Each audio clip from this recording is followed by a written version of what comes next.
Did you know that more than 800 million persons worldwide are struggling with a mental health disorder? Did you also know that 1 in 4 persons will have a mental health disorder in their lifetime?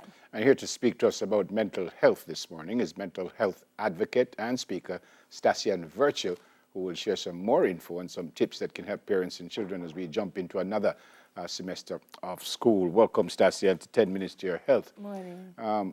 Delia didn't say it, but also I just found out this morning that in Jamaica, pre-COVID number, 1 person every week commits suicide in Jamaica.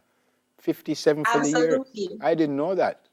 I was going to say what's the cause of that, but I guess it's varying causes, but I didn't know that. Does that surprise you, though? Or is that, I hate to say this, but is this normal, like right across the world?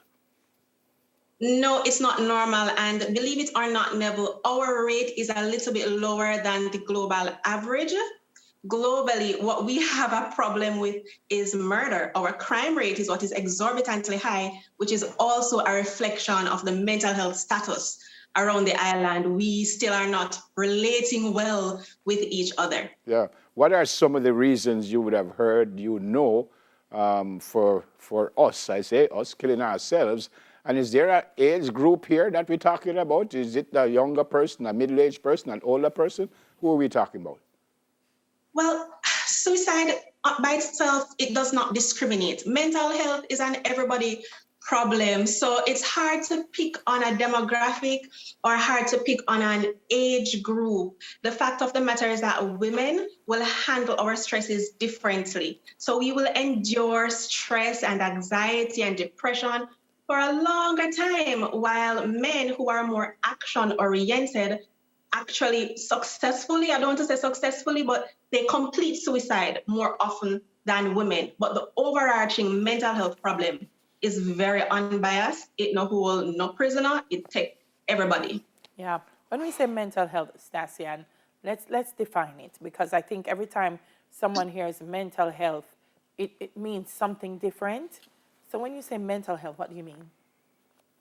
Mental health really speaks to our emotional, our psychological, our cognitive well-being. So it is what informs how we think, how we feel, and also how we act. So every single thing that informs that is a mental health variable. And we have this thing in Jamaica, as Delia just said. I'm almost repeating what Delia said, that from here that you say is like a mad youth, that so mad people. And that's not what we're talking about, is it?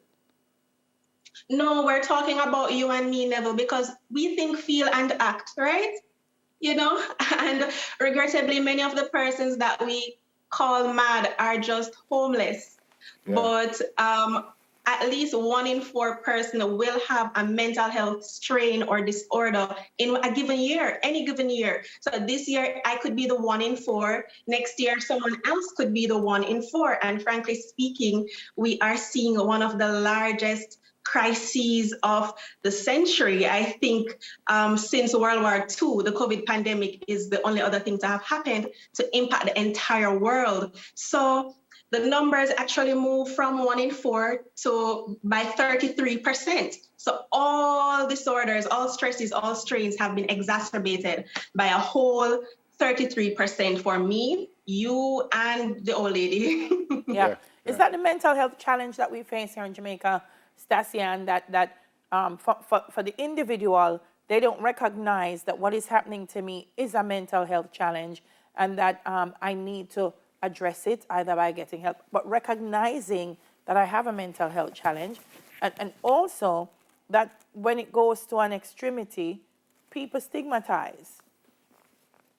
And that's why awareness is the biggest thing that we need to do for mental health. It's by far the biggest thing. Jamaica, being the kind of society that we are, we've sort of normalized trauma. You know, there are things that are traumatizing, and I love you, Jamaica. I love you very, very much.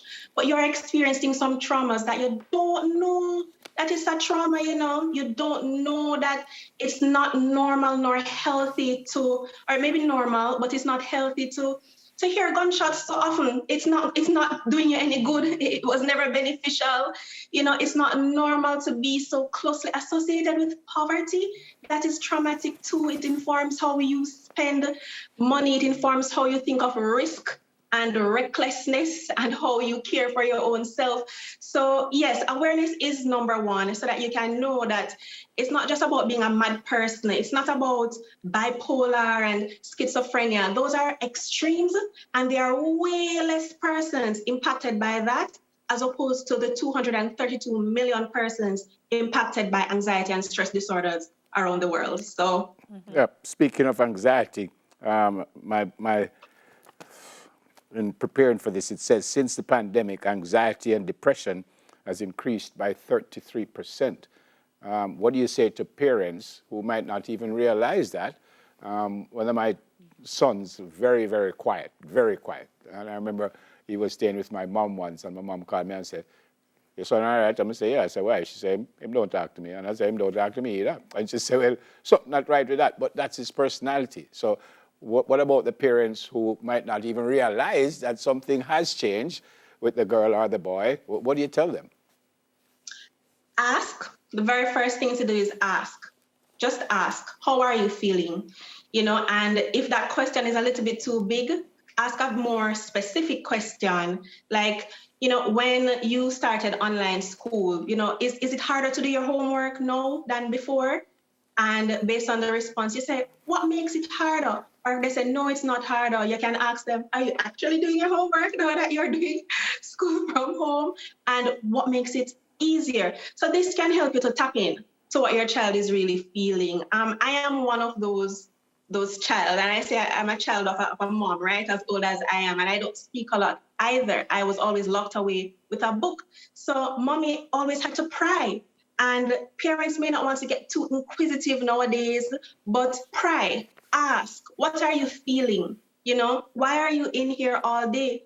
If the child says he or she is okay, you can trust and believe your child, but leave the space open to say, hey, if you want to tell me anything, I'm here. Or you can say, whenever you want to come out, let's go somewhere, anywhere you want within reason. And that will show the child that there's a space for me to actually be honest and truthful about my expression. And it's very important for parents to be even more attentive now, Stasian, because I think before in the classroom scenario, you had the guidance counselors, you had the teachers, and they were able to pick up on certain things. But now with the child at home, what do you say to parents about being even a little bit more aware of who their child is?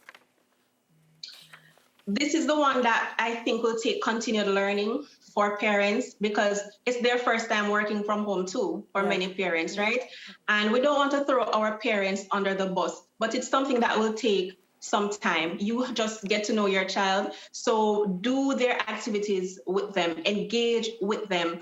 The same time that you're setting a schedule and structure for your work from home activities, invite them into that process and help them to structure and schedule their time as well. It's a bonding moment, make it fun. Don't take it too seriously, but ensure that it's something that gets done. And during these activities, you'll get to know your child. Yeah. Last question from me, Stasian. One of the issues is that sometimes we don't want to think that there's anything wrong with our child. I mean, who wants to turn up to a psychiatrist or a psychologist with my son or my daughter and say, "Boy, check him out. I don't think he's well." Isn't that one of the issues also? Yes, but never, we don't want to think that our hand is broken. But if it's broken, why wouldn't we go to the doctor? Like, who wants to go to a psychologist? But would we say that for a medical doctor? It's the same thing. It's the brain. It's an organ. It's biological. It's just that this is the neurocenter that informs how we feel. But it doesn't mean that what we feel and how we behave isn't informed by actual chemicals inside of yourself. So make we dash away the stigma. Let's not view it from that point of view, but be conscious and deliberate about normalizing these words in our vocabulary so we can know that it is not that big a deal. Yeah. In other words, create hope through action. And that's the theme. Tomorrow is World Suicide Prevention Day. Your last words on that before you go, Stasian? Creating hope through action means that all of us have a responsibility to play. So everyone that we see, that we notice are changing their behavior, we can give them a little bit of hope just by stepping in to say, hey, how are you? And we can maximize all the resources at our disposal to learn and grow and inform ourselves to properly create hope through action. You can go to mindovermatterja.com to see some resources that will be available on World Suicide Prevention Day tomorrow and get involved.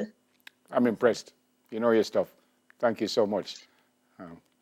Thank you so much for having me. Yeah, I man. feel really, really honored to be here with you guys. I love this show. Thank you very much, and God bless you. And just before Delia closes off, I want to end where we started. More than 800 million persons worldwide are struggling with a mental health disorder. Yeah. 1 in 4 persons will have a mental health disorder in their lifetime. This one freaked me out when I read it. Every 40 seconds, someone dies from suicide. And in Jamaica, the number is 57 per year, 1 per week. Yeah. To me, that's shocking. Yeah. But there you go. Yeah. All right. 10 minutes to your health. Yeah. Mental health advocate and speaker, Stacy and Virtue. Yeah, we'll When do it we again. come back, we'll speak to a partnership and collaboration on one of Jamaica's staple live event brands, Jamaica Jazz and Blues. 10 minutes to your health, as Nemo always says. We'll do it again next Thursday. Soon come.